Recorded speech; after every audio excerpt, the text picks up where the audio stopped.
Hello and welcome to Newsworthy Stories with Jacqueline Jimenez. You may have seen some of the stories I've been sharing about how Healing Arts Institute is holding its Unmasked Gala. This year, they're focusing on first responders and mental health. And today, we want to give you an opportunity to sponsor a first responder to attend. Today, to talk more about that, is I've got the whole crew here, some of South Florida's finest officers and beyond joining us. And so I wanted to first get you all to introduce yourselves and talk to us a little bit about why there is a need for mental health among first responders. So I'm going to start with you, Major Shaw. So if you could just start the introductions and then we'll get going. Absolutely. Good morning, everyone. And Jacqueline, thank you so much for allowing us to be on your platform. I'm super excited about this. Just so everyone know, I serve as the chair on the Healing Arts Board, but more than that, I am a major with the Miramar Police Department, Listen, where I I have love the been here boss. I love Mr. Bud. proudly for 16 years at the city of Miramar. And I can tell you, I'm really impassioned about mental health. One of my first incidents as a first responder is that we do deal with a lot of trauma. I think everyone can understand that we are called during some of the worst moments of residents' lives, of individual lives. So I remember my first interaction of understanding the importance of, I like to call it thriving mental health, because when people say mental health, we automatically go to the negative. But I believe in saying thriving mental health, and that means what can we do to ensure we have healthy minds and healthy ways of coping with situations. So I want to say about 8 years ago, I had an incident where we had an 11-year-old pass away on the side of the road from an asthma attack. And it was very difficult. It was myself and about 2 to 3 other officers. And I remember being invited after that on the same day by the Miramar Fire Rescue Team. And they said, hey, we're going to have a peer-to-peer meeting where we're going to talk about what happened. And this was new for me, but at the time I said, you know what? I really, really was heartbroken about that 11-year-old. I just could not get his mother's screams out of my head while at the hospital. So we went to the meeting and we did a round table, and that's when it hit me that it not just with law enforcement, but the firefighters and the paramedics who worked on the 11-year-old boy, they were also feeling the same type of hurt. I won't call it trauma at that a trauma, because I felt like the family's really traumatized, but then I realized, yeah, it was trauma that I was feeling. So we did a round table where we were able all to express how we felt about losing that 11-year-old. And I remember from that moment writing a 4-page letter to my chief explaining my experience and requesting at that time, this is something that we need to incorporate within our law enforcement agency. That fire rescue is onto something dynamic with talking about these items and decompressing after that scene. And so I am a champion of mental health at this time. And I was so blessed to connect with the Healing Arts Institute, who support us as first responders. And so understanding that every scene we go on is an experience for us, and it can lead to feeling of PTSD, it can lead to trauma, it can lead to stress. So I am a true champion of thriving mental health in law enforcement, and with all first responders, from nurses to firefighters to paramedics to social workers. And I'm just and thank you, Jacqueline, for allowing me to express that and be on this platform once again. So to answer that question on why thriving mental health is important for first responders, it was my firsthand experience that it is a wonderful, wonderful attribute to have to deal with our jobs every day. And on here, I like to introduce the person who really, really opened my eyes to mental health. If you don't, please allow me, Jacqueline, to introduce her. This is one of my mentors. We went to the academy together, and she is licensed, a licensed therapist. And someone I always say she's my free therapist. Well, this is my great friend and my my mentor, who is dynamic in mental health at her by her own right at her agency, Officer Lorenia. So please take the floor. So, first and foremost, thank you so much, Ms. Jimenez, for allowing me to be a part of this discussion this morning. This is so near and dear to my heart. Thank you so much, Major Shaw, um, for the work that you continue to do in the community around subjects such as mental health. Yes, as Major Shaw said, I am a police officer for the Fort Lauderdale Police Department, and I am also a licensed clinician. I am one of our peer support team leaders as well, because, as has been stated, it is extremely important for us to continue to push this envelope when it comes to mental health. And I think it's one thing for outsiders to try to penetrate the blue wall, or the wall that, kind of surrounds the community of first responders. But it's another thing for us to be the ones leading the charge. And so for me, that is my reasoning for being a part of this. Of course, I always say, um, the truth be told, I have been to, as has everyone else on this, on this, as a part of this discussion, uh, been through my own work related traumas, being, understanding, and I don't know that people understand that, the general population during the course of their lifespan may have 2 to 3 exposures to traumatic situations. For a police officer or first responder, that could be upwards of 200 over their working life. So if you work 20 to 30 years, that can fluctuate between 2 to 300 exposures. A human being is not built for that level of exposure to trauma. And so, what do you do with all of that?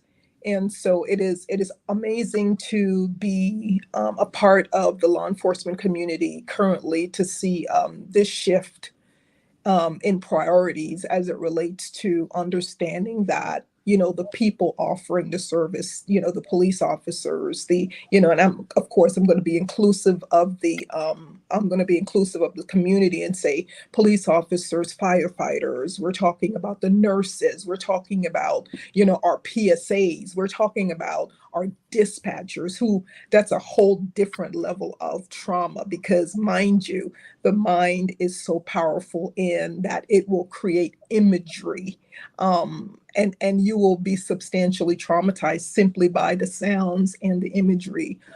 And so we have to take all of these things into account, because now we're seeing, so much of the adverse impacts of this, long-term exposure within our lives. And so it's important for us to understand that, no, it's not, all is not lost.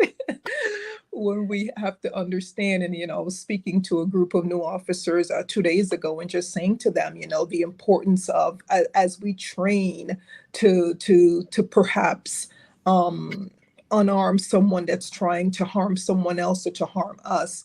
One of the things we need to understand is, we train for that threat. The threat that we don't train for is the threat that is posed by us. We have a astronomical amount of officer suicides annually, and oftentimes that goes without being talked about. We are more threat to ourselves than society is a threat to us. And so these are things that we need to talk about. These are things that not only do we need to talk about, we need to have measures in place to deal with, and to remedy, these matters before it's too late. And so I'm grateful for the opportunity to be a part of this conversation. Thank you once again for the invitation. Yeah, and I'm going to come back to some of that, but I do want to hear from Officer Montserrat first, and then I'm going to come back and hit you guys with a couple of questions as well. Really appreciate this opportunity to have each of you here. Officer Montserrat, can you tell us more about you and your connection to mental health, or how it reflects healing arts in any way? Absolutely. First and foremost, Ms. Jimenez, good morning, and thank you for having me on. I'd like to say that my first experience with dealing with mental health, and I've been in this for about 14 years now, was say about 5 years ago, 5 6 years ago. I had, I'd say, the worst call of my 14-year career, most gruesome call I've ever experienced and been on, where it involved a toddler, um, you know, being she was essentially mauled by a dog. Um, when you're there and you're in the moment, you're not. It's not anything you're really thinking about. You're doing your job, right? You're doing what you got to do to get that child the care they need, and dealing with the family. It's the aftermath. Um, you see it not just in yourself, but you see it in your coworkers. And that was the first time really, that I saw that peer-to-peer program working. I had never seen it. The day after, we were called, very informal meeting, and it was just so that we can decompress and talk about the scene and talk about the incident and see how we were feeling. We all deal with traumatic instances differently. Thankfully for me, I'm able to somehow deal with it internally. But there was other officers who had to voice, what they saw and what they experienced, um, to the point where they were shedding tears. So to that, I say, I think it's incredibly important to have this the peer-to-peer program, in the sense that you have a dedicated team of, at least for Miramar, you're talking about 8 to roughly 10 officers who are in the peer-to-peer program. But I think we all play a part in that program. We all should be a listening ear at some point or another to for our coworkers when we experience a traumatic incident. So that was my first experience, and I saw the benefit of it, where you just had officers hearing each other out, listening to one another, explaining what our experiences were. Um, Again, in my short 14 years, when I first started, that was unspoken. You don't speak of mental health. It's a sign of weakness. Our profession is tougher than that. We don't. That's not something we talk about. And it took me all of what, maybe 9 years into my career, to finally see, you know, the the the the light at the end of the tunnel. We're actually now, openly speaking about these things amongst ourselves. So I definitely think it's a step in the right direction. I think every first law enforcement agency and fire agency should have a peer-to-peer program, and I think it's incredibly beneficial to everyone involved. Well, I wanted to say this, and I was glad you said it because I was about to ask this question, and you kind of answered it a little bit. And that is, before, see, all of you had experiences, right? But before that experience, did you ever even consider, dealing with your mental health or addressing it, right? And then how would you share with the other officers the importance of finding those resources, knowing, because some officers they might not even deal with it until they're like, okay, well, when I need to deal with that, I'll deal with that. So what are some of the coping techniques you've learned? And then how do you express, like, you need to do this on a daily basis, so when these traumas happen, you're prepared, or you have an idea on how to respond, besides, the circumstance, besides what's natural, which is, the it not stopping in your head, or can you talk about that? Larinia, would you like to take that? Because with the coping mechanisms that you suggest, and Okay, sure. mhm. Sure. So as it relates to coping, I mean, different people cope different ways. And so, but what I like to tell people is whatever works for you, whether it be talk therapy, whether it be playing your music, whether it be, taking some time off, meditation, whatever your means of coping with trauma or an exposure or a critical incident, um, you can't start that when it happens. That's the biggest thing I try to emphasize.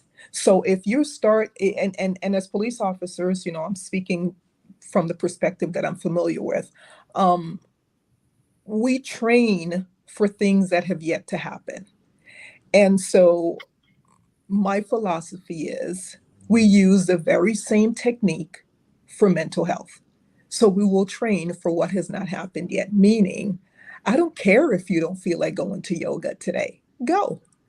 I don't care if you don't feel like talking or, just coming to a debrief when it's happening because that scene may not have impacted you. Where I said, you know what? I always tell people, you're not coming to a debrief sometimes for that incident. You're coming to make space for the next incident that might be the very one to cause you to be thrown off.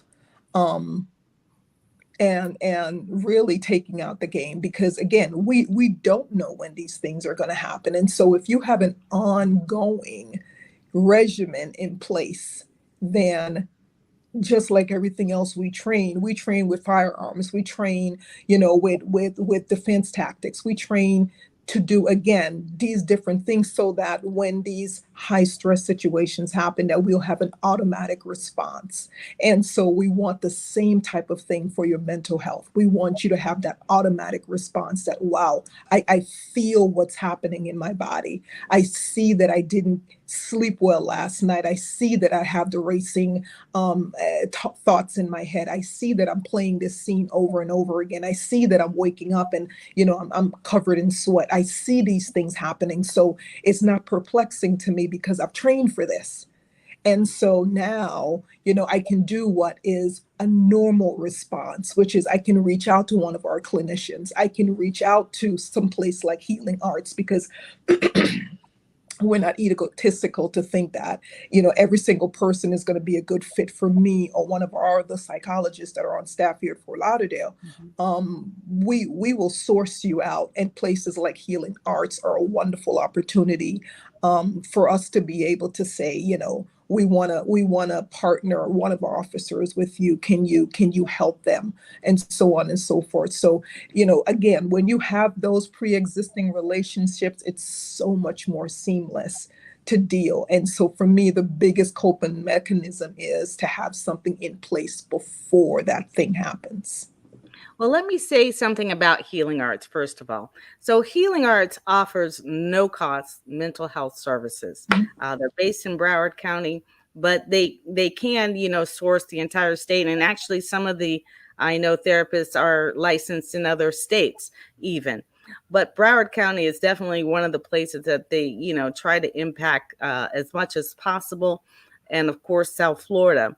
But it offers no cost mental health services. And uh, I know that sorry, I'm sorry. I'm laughing because I'm copying you. So the fact that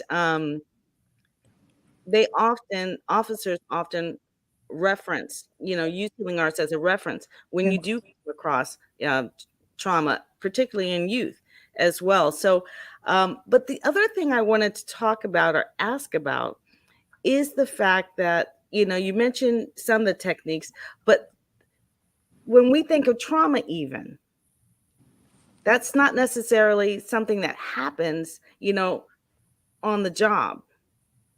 You guys have long hours. Mhm. What kind of denial, do you deal with? And because I know denial to me is that secret trauma that says, oh, I'm fine. I'm fine. I can do, let me just get through this week.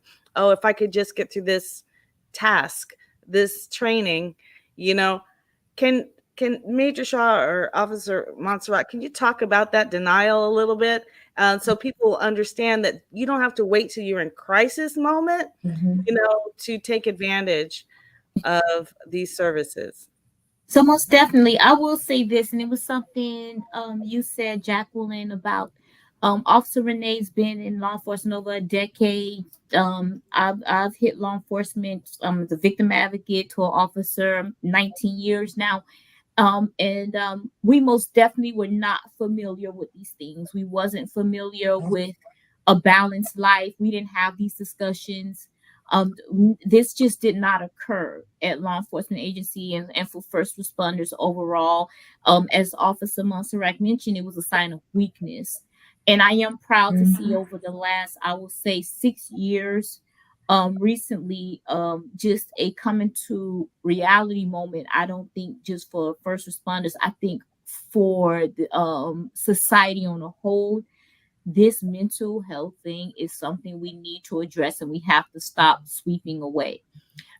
So we do realize a lot of officers, and what's great, what I'm about to tell you, I actually learned by going to trainings for first responders where I learned this information. A lot of first responders would turn to alcoholism, Mhm. to deal with the pressures of stress, how domestic violence issues at home, dysfunctional marriage, divorce rates up, a lot of stress and everything, um, because they wasn't in tune to the pressures of everyday life. And now add that we are in a trauma field where we deal with not only our trauma but out with societal traumas. So take what we have, add what we're dealing with at work, what we're dealing with it at home. We did not discuss those things and we wasn't aware of how it was affecting us. So that led to a lot of issues, from suicide rates to be included.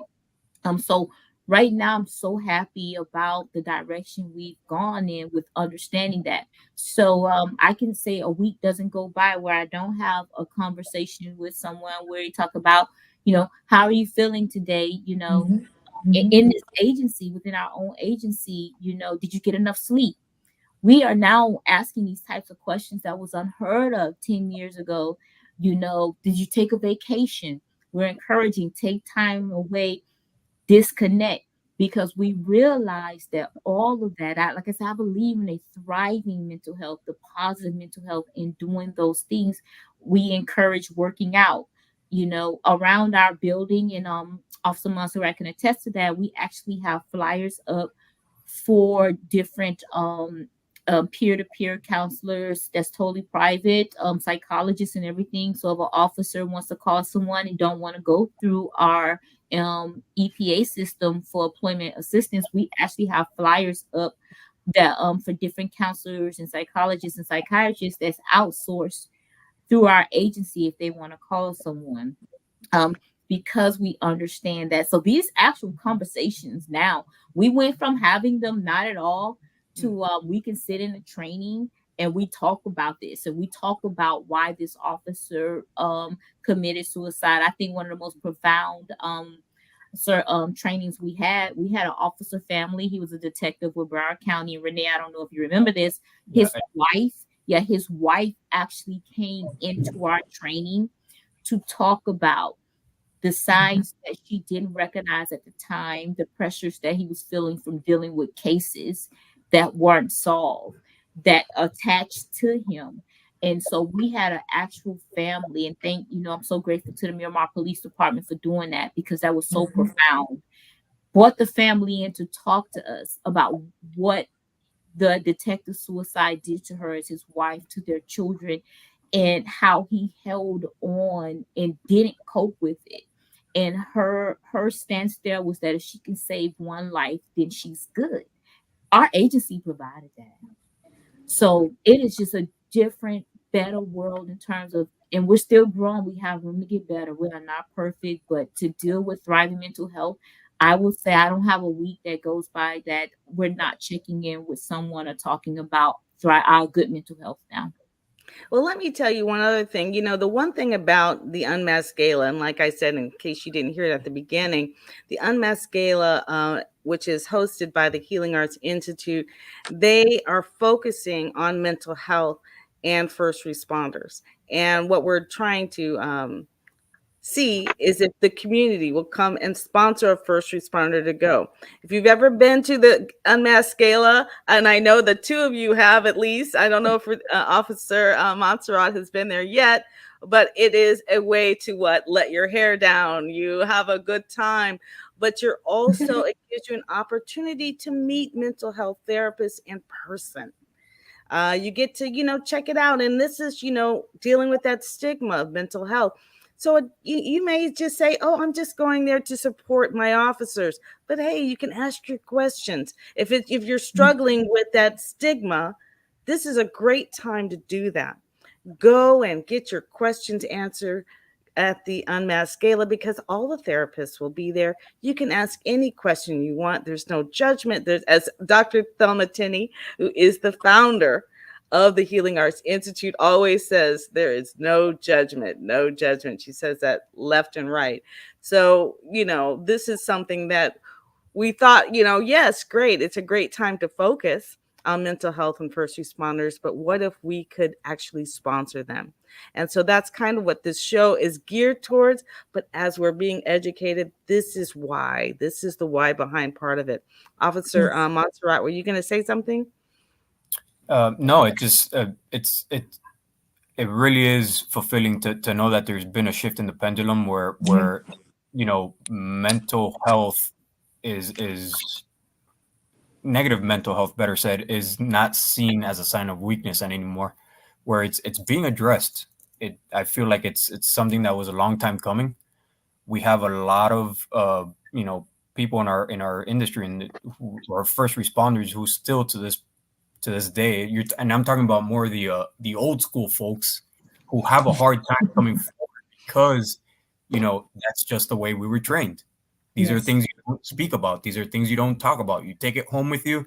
You drown out your sorrows with a glass or 10 of whiskey, and Sorry to say, media is not much different. I worked in news over 20 years, and they deal with their own PTSD, honestly, right? Because they're right behind you. They're there covering those stories, the same thing. So I totally get that. Right. So I'm glad that it's coming to light, where there's a shift in the pendulum. I see it, and I hope we keep moving forward. It's a step in the right direction, and I'm glad to be part of it. Well, thank you so much. I have to tell you, it is first of all, an honor for me to have each of you here and all the people that you represent. I'm looking forward to hopefully seeing each of you at the Unmasked Gala, but really just bringing its attention to the no-cost mental health services that they offer, but bringing attention that when you see a first responder, they're dealing with a lot more. Not only, long hours is unsaid, you expect it because of what you do. You're there long hours, you're covering it, a major event or a small event, but you're always on. It's hard to plan, right? Because, you got to be on call. Even getting all of you here together was like, juggling. But I really appreciate your time. And I hope that this brings light to someone. I hope that also, let me ask this question while I'm going to end it on this, if we can. If someone, is in need, and particularly a first responder, who would you recommend that they go and speak to? Whether you're an officer, a paramedic, nurse, is there one specific organization, or do they have to go to their own? Well, for us, I'll speak for Fort Lauderdale PD. For us, it depends. We have two on-staff psychologists, and myself. I am a mental health clinician, and so we kind of tag team. I do more of the informal types of interactions because, again, being a police officer, I know how to engage the population a little bit differently. However, we nothing about farming someone out because, again, this is new. This is new on our landscape, and so sometimes there's still that level of stigma and sometimes discomfort and concern for your job. You're concerned that, can I really trust? Can I really open up? Can I really disclose? And so you would prefer maybe something or someone on the outside. And so we have vetted lists of clinicians that we will make references to. Of course, as Major Shaw already said, we all have access to the employee assistant that benefit, the EAP, we have that access to that benefit. But there's so much more now, available that we can tap into. So Well, it's healing arts it's can it's certainly play so a role in amazing. that, Definitely, because definitely. for that particular reason that you mentioned about, can I trust you? Is this going to be Yeah, used against me? Is someone Mhm. going to, it's a concern. who is in an older school, like, Montserrat saying, are they going to say, oh, great, can we really count on you? Yeah, But you can go to the Healing Arts Institute with no judgment and nothing absolutely, hanging over you, and at least start the process. And then maybe absolutely, you'll get courage enough to go and trust your office, trust what the department is providing. Whatever you do, don't do it on your own. That's the only thing I know. Don't do it absolutely. on your own. Start somewhere. If it's healing arts, great. If it's your own department, super. But start somewhere. Um, wow, Because we can talk about this, I know, forever. it absolutely takes that community, those community components. We can't do it by ourselves. We have upwards of 600 officers, and well, when you include our civilian personnel, we're talking about almost 900 people. There's no way we can appropriately address that many people and their family members, no less, Yeah, and their family members. So of course we need services, and we need organizations like Healing Arts to come alongside and to give us that additional support. So we're grateful for these partnerships. Absolutely. wow. Thank you all for joining me today, and I really appreciate what you do, how you do it, and at the cost of doing it. Yeah. So thank you for joining Newsworthy Stories. Amen. Thank Amen. you. Thank you for having us. It's an Absolutely. absolute Appreciate pleasure. it. And see you all at the Unmasked Gala for Can't Healing Arts wait. 2024. Thank you so much, Jacqueline. Thank you. My pleasure.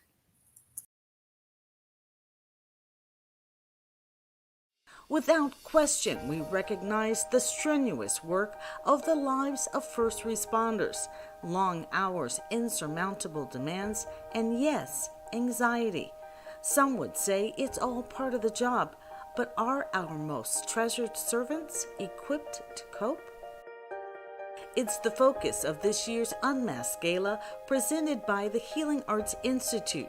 Its founder, Dr. Thelma Tenney, highlighted the need for mental health among law enforcement last year. This year, she's looking at first responders as a whole. A lot of times we think that mental health is not important.